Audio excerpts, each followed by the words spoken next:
नमस्कार, आप देख रहे हैं महान्यूज 7। मैं अनुराग नंद किशोर शिंदे। बढ़ते आज की कुछ ताजा खबरों की ओर। गोंदिया में चाकू की नोक पर 22 लाख रुपए के सोनी चांदी के आभूषण और नकदी लूटने वाले बाप बेटे को पुलिस ने महज 12 घंटे के भीतर गिरफ्तार कर बड़ी सफलता हासिल की है। दोनों आरोपियों को मध्य प्रदेश से पकड़ा गया। 25 जनवरी की रात गोंदिया शहर से सटे फुलचूर पेट गांव में प्रतीक उके के घर दो आरोपियों पिता और पुत्र ने जबरन प्रवेश किया। आरोपियों ने प्रतीक उके और उनकी मां को चाकू दिखाकर डराया और घर में रखे सोने चांदी के आभूषण और नकदी सौंपने के लिए मजबूर किया। जान के डर से मां बेटे ने घर में मौजूद कीमती आभूषण और नगद राशि आरोपियों को दे दी। घटना के बाद शिकायत मिलते ही गोंदिया ग्रामीण पुलिस मौके पर पहुंची और जांच शुरू की। संदेह के आधार पर पुलिस ने आरोपियों के घर पर दबिश दी, लेकिन वे फरार मिले। इसके बाद पुलिस ने मोबाइल लोकेशन ट्रैक कर मुख्य आरोपी मुकेश डोंगरे को लांजी तालुका से गिरफ्तार किया, जबकि उसके बेटे आर्यन डोंगरे को बालाघाट जिले में एसटी बस से यात्रा करते समय हिरासत में ले लिया गया। पुलिस ने आरोपियों के पास से चोरी किए गए सोने चांदी के आभूषण और नगद राशि बरामद कर ली है। त्याच्यामध्ये हा कर्मचारी आहे ते त्याच्यामध्ये जे तक्रारदार आहेत त्यांच्याकडून प्राथमिक माहिती घेऊन त्यांना निलंबित करण्यात आलेले आहे. त्यांची प्राथमिक चौकशी सुद्धा पूर्ण झालेली आहे आणि पुढची जी विभागीय चौकशी आहे ती सुद्धा वरिष्ठ अधिकाऱ्यांकडे दिलेली आहे. विभागीय चौकशी पूर्ण झाल्यावरती त्याचे जे निष्कर्ष निघतील त्याप्रमाणे त्यांच्यावरती कारवाई करण्यात येईल. आणि बरोबर आहे, त्यामुळेच आपण त्याच्यामध्ये तातडीने प्राथमिक चौकशी केलेली आहे. विभागीय चौकशी सुद्धा ही 1 महिन्याच्या आतमध्ये पूर्ण होणार आहे. जे काही निष्कर्ष निघतील त्याच्यानुसार 100% कडक कारवाई केली जाईल. अशा प्रकारच्या प्रवृत्तींना, अशा प्रकारच्या व्यक्तींना पोलीस दलामध्ये थारा बिलकुल नाही आहे आणि अशा प्रकारचे चुकीचे काम जर करत असेल कोणी तर त्याच्यावरती कडक कारवाई केली जाईल. कोणाला त्यामध्ये विशेष काही सहाय्य दिलं जाणार नाही. गँग जी आहे ती संशयास्पद त्यांनी एक ठिकाणी घरफोडी सुद्धा केली होती. त्या अनुषंगाने आपण कंटिन्यू 2-3 दिवस कॉम्बिंग ऑपरेशन आणि सर्व लॉजेस वगैरे चेकिंग केलेले आहेत.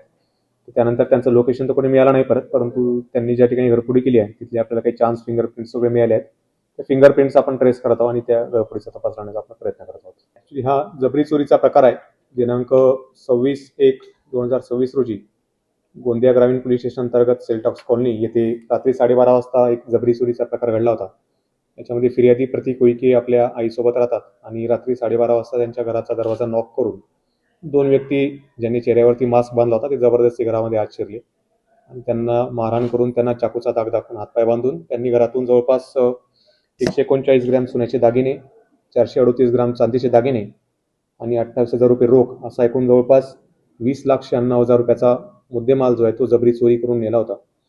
या घटनेची माहिती मिळताच क्राईम ब्रांच आणि लोकल पोलीस स्टेशन यांनी घटनेचा तपास सुरू केला आणि दुसऱ्याच दिवशी सकाळी 2 संशयितांना ताब्यात घेऊन त्यांची घरझडती घेतली असता त्यांची चौकशी केली याच्यामध्ये आणि चौकशीनंतर त्यांना सोडून देण्यात आले. परंतु त्यानंतर पुन्हा एकदा त्यांचे वर्तन संशयास्पद वाटले. त्यांचं लोकेशन करून त्यांना अटक केली असं त्यांनी घटनेची कबुली दिली आणि जवळपास पूर्ण 20 लाखाचा मुद्देमाल त्यांनी काढून दिलेला आहे. त्याचबरोबर त्यांनी गुन्ह्यात वापरलेला मोबाईल आणि एक स्कूटी ही सुद्धा जप्त करण्यात आली आहे. हे दोन्ही आरोपी मूळचे कुठल्यातले, यांना काही गुन्हेगारी पार्श्वभूमी आहे का?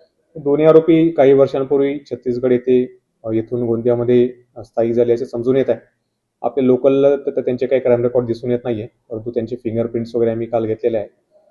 इतर राज्यांमध्ये त्यांचे काही पूर्वीचं क्राईम रेकॉर्ड आहे का ते आम्ही चेक करत आहोत. त्याच्यामध्ये मोटरसायकल आणि मोबाईल घेऊन एकूण किंमत किती आहे सर त्याच्यामध्ये मोबाईल, मोटरसायकल आणि एकूण जप्त मुद्देमाल असा जवळपास 22 लाख रुपयांचा एकूण टोटल मुद्देमाल आपण जप्त केला. चोरी झाल्यानंतर कुठल्या दुसऱ्या राज्यामध्ये पळून जाण्याच्या बेताबी त्याच्यामध्ये आरोपींना ज्यावेळेस आपण पहाटे ताब्यात घेतला आणि घरझडती घेतली त्याच्यावेळेस काही त्यांनी माहिती दिली नाही.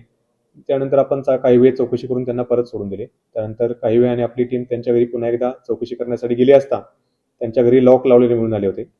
तर लॉक लावल्यावरती आपला संशय अजून बळावला आणि त्यांचे आपण लोकेशन काढले असता पहिला फिर्यादी तो मध्य प्रदेशमध्ये बालाघाटच्या जवळ त्याचे लोकेशन आले. तर तातडीने आपली टीम जाऊन त्याला रस्त्यावरूनच तेथे ताब्यात घेण्यात आले. तिथे त्याला विचारपूस केली असता त्याने सांगितले की ही चोरी त्याने त्याच्या मुलासोबतच केलेली होती. मुलाचं लोकेशन विचारलं असता त्याने सांगितलं की त्याने मुलाला बस स्टँडवर ड्रॉप केलेलं आहे. तर मुलाचं लोकेशन काढलं असता तो सुद्धा एका बसमध्ये होता. त्याला सुद्धा बसमधून ताब्यात घेण्यात आले. ज्यावेळेस त्याला बसमधून ताब्यात घेतले त्यावेळेस त्याच्याकडे एक पिशवी होती. त्या पिशवीमध्ये हा सर्व मुद्देमाल मिळून आला होता. त्यानंतर मग जी स्कूटी आहे ती त्यांच्या राहत्या घरातून जप्त करण्यात आली. आरोपी हा जिथून चोरी केली त्याच्या बाजूलाच घर भाड्याने राहत होता. बरोबर आहे. आरोपी जे आहे ते फिर्यादीच्या घरापासून जवळच त्यांच्या कॉलनीच्या मागेच राहत होता आणि त्यांनी फिर्यादीशी काही ओळख सुद्धा वाढवलेली होती. फिर्यादीकडे तो काही दिवसांपासून वारंवार चक्रा मारत होता आणि त्यांच्याशी ओळख वाढण्याचा, त्यांची जास्तीत जास्त माहिती काढण्याचा तो प्रयत्न करत होता. आणि त्या माहितीमधून त्याला समजले होते की फिर्यादींकडे थोडा चांगला पैसा आहे वगैरे आहे. ते समजल्यानंतरच त्यांनी या घटनेचा प्लॅनिंग केलं असं दिसतं. सर नागरिकांना काय आवाहन करणार आहात या संदर्भात? नागरिकांना आम्ही हेच आवाहन करू की आपल्या आसपास जे नागरिक नव्याने वास्तव्यास येत आहेत त्यांची माहिती आपण पोलिसांना द्यावी.